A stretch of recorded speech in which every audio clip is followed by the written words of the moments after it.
இது மகிமை நேரம். ஆண்டவராகிய இயேசு கிறிஸ்துவின் இனிதான நாமத்தினாலே மகிமை டிவி நேயர்கள் ஒவ்வொருவரையும் வாழ்த்தி வரவேற்கின்றேன்.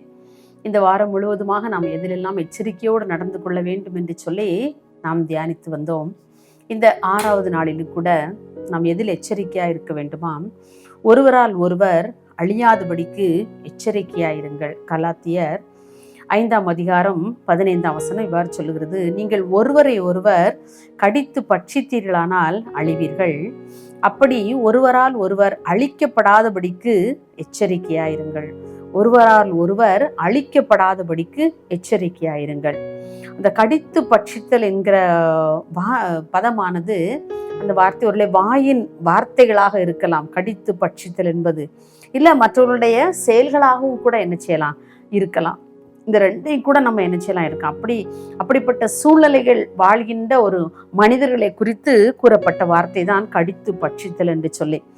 இந்த சிலருடைய வாயின் வார்த்தைகள் நம்மளை கொடூரமாக நம்மளை தாக்கலாம். இல்லை, நம்ம பட்சிக்கிறது போல ஒரு நெருப்பு எப்படி ஒரு பொருட்களை பட்சிக்கிறது போல நம்ம அந்த வாயின் வார்த்தைகள் நம்மளை அவ்வளோ வேதனைப்படுத்தலாம், காயப்படுத்தலாம். அதே மாதிரி சிலருடைய செயல்களும் நம்மளை என்ன செய்யலாம், நம்மை காயப்படுத்துகிற செயல்களாக இருக்கலாம். அப்படி நம்ம என்ன செய்யக்கூடாது, இருக்கக்கூடாது. நம்முடைய வாயின் வார்த்தைகளும் நம்முடைய செயல்களும் எப்போவுமே ஆண்டோடைய சமூகத்திலே, அதான் சங்கீதத்தில் வாசிக்கிறோம்ல, என் வாயின் வார்த்தைகளும் என் உதவி தியானம் எல்லாம் உங்களுடைய சமூகத்தில் எப்படி இருக்கணுமா, பிரீதியாக இருக்கணுமா. நம்முடைய வாயின் வார்த்தைகள் நம்முடைய செயல்கள் எல்லாம் கடித்து பட்சிக்கிற மாதிரி என்ன செய்யக்கூடாது, இருக்கக்கூடாது. அதில் நாம் ரொம்ப எச்சரிக்கையாக நம்ம இருக்கணும்னு சொல்லி வேதம் நம்ம எச்சரிப்பு கொடுக்கிறது. பாருங்க, நாம் பேசுகிற வார்த்தைகள் மற்றவர்களுக்கு எப்படி இருக்கிறது? இதமான வார்த்தைகளாக இருக்கிறதா?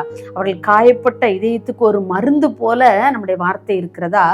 அல்லது மேலும் அந்த காயத்தை அதிகப்படுத்துற மாதிரி மேலும் மேலும் குத்தி அந்த என்ன வெந்த புண்ணிலே வேல் பாய்ச்சுகிறது போலன்னு சொல்லுவாங்க இல்லையா, அதை போல நம்முடைய வார்த்தைகள் இருக்கிறதா?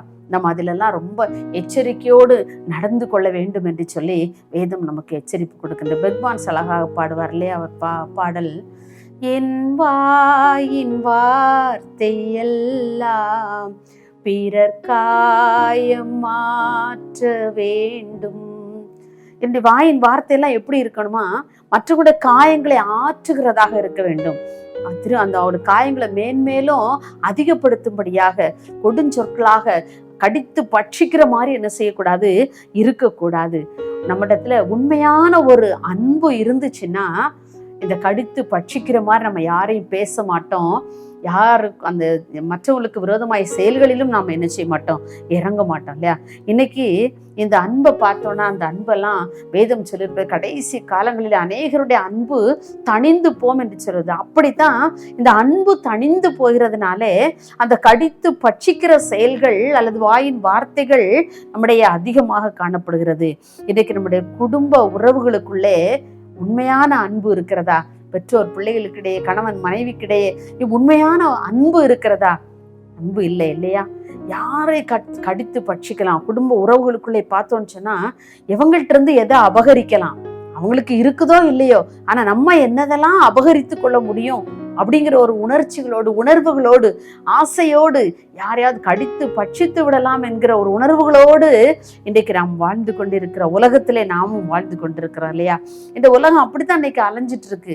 மற்றவங்களை எப்படியெல்லாம் ஏமாத்தலாம், எப்படி அவர்களை கடித்து பட்சித்து அவர்களுக்குள்ள எதையெல்லாம் நம்மால் அபகரித்து கொள்ள முடியுமோ அதையெல்லாம் நாம் சுருட்டி கொள்ளலாம் என்று சொல்லி இந்த உலகம் அலைந்து கொண்டிருக்கிறது. ஆனால் ஆண்டவருடைய பிள்ளைகளாகிய நாமோ அப்படி இருக்கவே கூடாது. ஒருவேளை அவர்கள் அபகரித்து கொண்டார்களா, நாம் விட்டு விட வேண்டும். ஆண்டவருடைய சமூகத்தில் விடுவோம். ஆண்டவரே, என்னுடைய காரியங்கள் எல்லாம் இதோப்பா, நீங்க பார்த்துடுங்க. அதுக்காக நாம போய் அவங்களோட போய் சண்டை போட்டு என்னுடைய பொருளை நீ அபகரிச்சு எடுத்துட்ட, என்னுடைய சொத்தை நீ அபகரிச்சு எடுத்துட்ட அப்படின்னு நம்ம அவங்களோட போய் சண்டை போடுறது நியாயம் இல்லை. ஆண்டோடைய பார்வையில அது நல்லதல்ல. நாம் ஆண்டோடைய சமூகத்திலே நம்ம கடித்து பட்சித்தவர்களாய் இராதபடிக்கு நம்முடைய அன்பை அவர்கள் மீது காட்டுகிறவர்களாய் காணப்படுவோம்.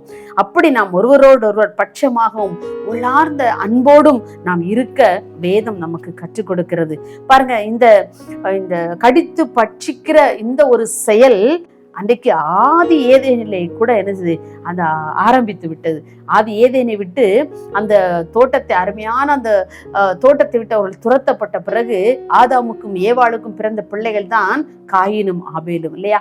அவங்க 2 பேரும் அந்த கஷ்டப்பட்டு உழைக்கிறாங்க. காயினும் உழைக்கிறான், தன்னுடைய நிலத்தில் உள்ள கனிகளை எல்லாம் கொண்டு வந்து ஆண்டவருக்கு காணிக்கை செலுத்துறான். ஆபேலும் ஆடு மந்தை மேய்க்கிறவனாக அவன் இருக்கிறான். அப்போ அவனுடைய மந்தையில் உள்ள கொழுமையான ஆடுகளை கொண்டு ஆண்டவருக்கு காணிக்கை படைக்கிறான் பாருங்க. அப்போ காயினுடைய பலியை ஆண்டவர் என்ன செய்யல, அங்கீகரிக்கல. ஆபேலுடைய காணிக்கை ஆண்டவர் என்ன செய்தாரு, அங்கீகரித்து விட்டார். அப்போ அந்த காயினுக்கு சரி நம்முடைய தம்பி தானே, என்ன நம்ம விட்டுருவோம், சரி ஆண்டவர் ஏதோ என்னிடத்துல ஏதோ குறை இருக்கிறது, ஆண்டவர் என்னுடைய காணிக்கை அங்கீகரிக்கல, சரி அடுத்த வாட்டி நான் இதுல உள்ள ஒரு பெஸ்ட்டை நான் ஆண்டவருக்கு நான் கொடுப்பேன், அப்ப ஆண்டவர் என்னுடைய காணிக்கையை அங்கீகரித்து விடுவார் என்று சொல்லி அப்படிப்பட்ட மனது இல்லாதபடி அவன் பொறாமை கொள்கிறான். தம்பி மீது அவனை கடித்து பட்சிக்க அவனுடைய எண்ணம், அவனுடைய இருதயமானது அப்படி மாற்றப்படுகிறது இல்லையா? அப்போ என்ன செய்றான், தம்பியை கொலை பண்ணிடுறான்.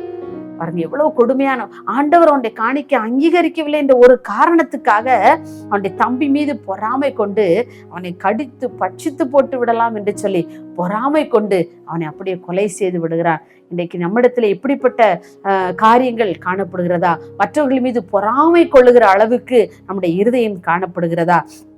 பாருங்க, அந்த பொறாமையினுடைய விளைவாக அவனுடைய சொந்த சகோதரனையே அவன் கொலை செய்கிறான்.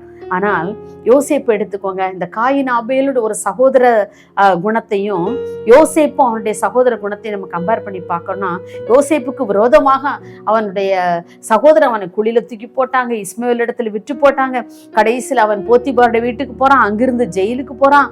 இவ்வளவு நடந்த பிறகும் அவன் நினைச்சுக்கலாம், ஏன் என்னுடைய சகோதரரால் தானே இவ்வளவு எனக்கு நேர்ந்தது என்று சொல்லி அவன் சகோதரருக்கு விரோதமாக அவன் காணப்படவில்லை. அவன் எகிப்தின் அதிபதியாக மாற்றப்பட்ட போது அவனுடைய சகோதரர்கள் அவனை சந்திக்கும் பொழுது அவன் அவர்களுக்காக அவனுடைய இருதயம் பொங்கி அழுது இல்லையா? அப்போ அவனுக்கு எப்படிப்பட்ட இருதயம் இருந்திருக்கிறது அந்த யோசேப்புக்கு. இன்னைக்கு நாம் யோசேப்பை போல இருக்கிறோமா அல்லது காயினை போல இருக்கிறோமா? நீங்கள் ஒருவரால் ஒருவர் அழிக்கப்படாதபடிக்கு எச்சரிக்கையாயிருங்கள் என்று வேதம் சொல்லுகிறது. இன்னைக்கு நாம் யோசேப்பை போல நம்ம சகோதரர்களை, உறவுகளை, நம்ம குடும்பத்தார்களை நம்ம அப்படியே நாம் ஆண்டவருக்குள் மன்னிக்கும் பொழுது நிச்சயமாக நம்முடைய வாழ்க்கை ஒரு சிறந்த வாழ்க்கையாக மாறும், ஆசீர்வதிக்கப்பட்ட ஒரு வாழ்க்கையாக மாறும். ஆண்டவர் நம்மை ஆசீர்வதிப்பார். மனிதர்களுடைய ஆசீர்வாதம் பொருட்களுடைய ஆசீர்வாதங்கள் அல்ல, சொத்து சுகங்களுடைய வாழ்க்கை ஆசீர்வாதம் அல்ல, கர்த்தருடைய ஆசீர்வாதம் மாத்திரமே ஐஸ்வர்யத்தை தரும் என்று வேதம் சொல்லுகிறது அல்லவா? அப்படியே நாம் ஒருவரை ஒருவர் கடித்து பட்சிக்கிறவர்களாய், பேசுகிறவர்களாய், செயல்களிலே காட்டுகிறவர்களாய் அல்ல, ஆண்டவருக்குள் மன்னிக்கிற அன்றைக்கு யோசேப்பை போல இருதயம் நமக்குள் இருக்கும் என்று சொன்னால் ஆண்டவர் நம்முடைய வாழ்க்கையை ஆசீர்வாதமான வாழ்க்கையா மாற்றி தருவார். அதைத்தான் வேதம் நமக்கு கூறி எச்சரிக்கிறது.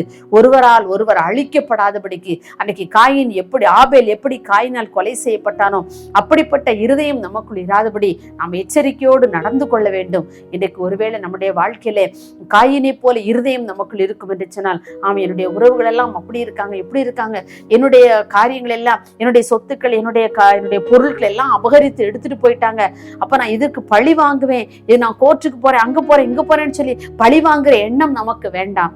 யோசேப்பு போல அவனுடைய சகோதரருக்காக விட்டு கொடுத்தான் இல்லையா? அவனுடைய சகோதரருக்காக அவனுடைய உள்ளம் பொங்கி ஏங்கி அழுதுது இல்லையா? ஐயோ என்னுடைய சகோதரர்கள், அவர்கள் எனக்கு, அவன் சொல்றான் சகோதரத்துல, நீங்கள் எனக்கு தீமை செய்ய நினைத்தீர்கள், ஆனால் தேவனோ என்னை எப்படி மாற்றிருக்காரு, எகிப்தின் அதிபதியாக மாற்றி இருக்கிறார், உங்களுக்கு ஜீவ ரட்சணை செய்யும்படியாகவே உங்களுக்கு முன்னதாக ஆண்டவர் எங்க அனுப்பி இருக்கிறார், எகிப்துக்கு அனுப்பி இருக்கிறார் என்று சொல்லி சகோதரர்களுக்கு புத்தி சொல்லுகிறான் இல்லையா? அவங்க எல்லாம் பயப்படுறாங்க. ஆனா யோசேப்பு சொல்றான், நான் உங்களை எதுவுமே என்ன செய்ய மாட்டேன், உங்களுக்கு தீமை செய்ய மாட்டேன், இங்க பயப்படாதீங்க, உங்களை நான் போஷிப்பேன், உங்களை பராமரிப்பேன் என்று சொல்லி ஆறுதல் படுத்துகிறான்.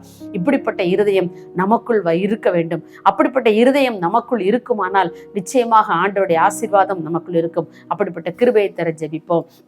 எங்களை நேசிக்கிற அன்புலே சாமி, இந்த அருமையான ஆண்டவர் இந்த 6ஆம் நாளின் காலை வேளைக்காக உமக்கு நன்றி செலுத்துகிறோம். நாங்கள் எப்படிப்பட்ட மனிதர்களாக நாங்கள் வாழ்கிறோம் என்று சிந்தித்து பார்க்கும்படியான கிருபைகளை தந்திருக்கிறீரப்பா, உமக்கு நாங்கள் நன்றி செலுத்துகிறோம். என்னுடைய வாழ்க்கை காயினுடைய வாழ்க்கை போல அல்ல, யோசேப்பினுடைய வாழ்க்கை போல எங்களுடைய வாழ்க்கை மாற கர்த்தர் எங்களுக்கு கிருபை தரும்படியாக நாங்கள் ஜெபிக்கிறோம். ஒருவரை ஒருவர் கடித்து பட்சிக்கிற குணம் எங்களிடத்தில் இராதபடி சாந்தமும் அமைதியும் உள்ள ஆண்டவரை அமெரிக்கமான இருதயத்தை எங்களுக்கு தந்து எங்களுடைய வாழ்க்கையை கர்த்தர் ஆசீர்வதிக்கும்படியாக உடைய கரத்திலே கொடுக்கிறோம். இயேசுவின் நாமத்தில் பிதாவே, ஆமென்.